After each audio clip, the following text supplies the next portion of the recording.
Hello, how are you? And welcome to another episode of Dinner with Grief. Today, as you can see, I'm eating my good old reliable Lucky Charms. Love them.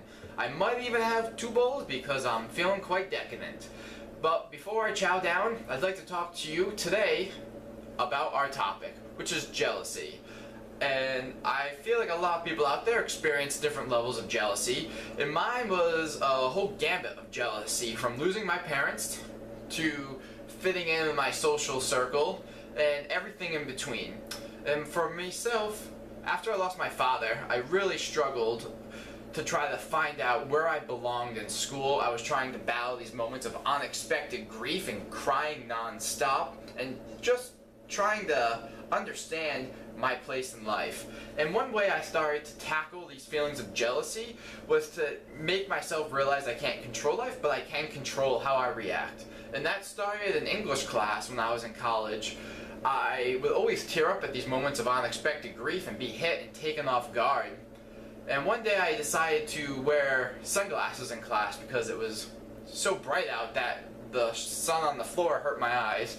And the teacher was talking and she said something, I can't even quite remember, but it hit me in a way that reminded me of my lost father.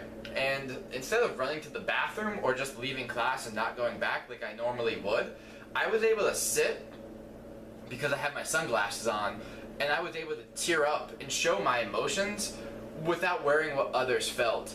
And this was one way I started to tackle the feelings of jealousy and being able to cope with my loss in a healthy manner. I was also jealous of kids that went home at night to their parents and didn't have to worry about finances or their struggles or what tomorrow may bring. And that was something that time took for me to understand, and really more of just a change of perception, because I looked at it as, I'm a loser, I'm a failure, I'm sitting here in class, I'm broke, I can only afford 1 coffee a day, I can't afford to go home, and I don't have my father.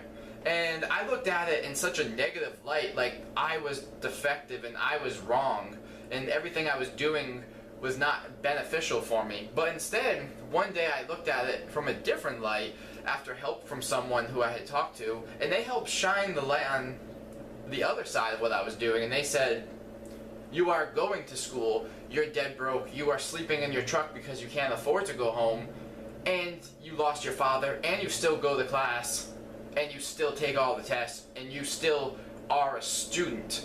And I think that's really impressive.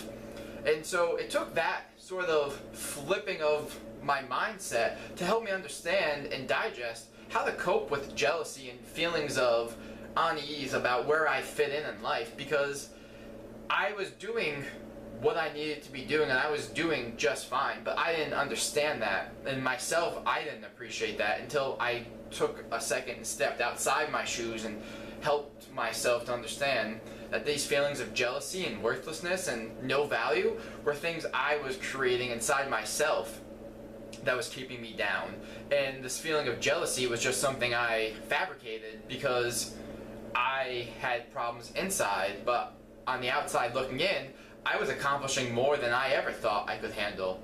And so next time you're being hard on yourself or you're jealous of someone, take a step back and think about what it looks like from the outside in you, about walking in your shoes from the outside. Thank you so much. I'm going to chow down on my charms. I hope you have a great night, and I'll talk to you next week. Take care.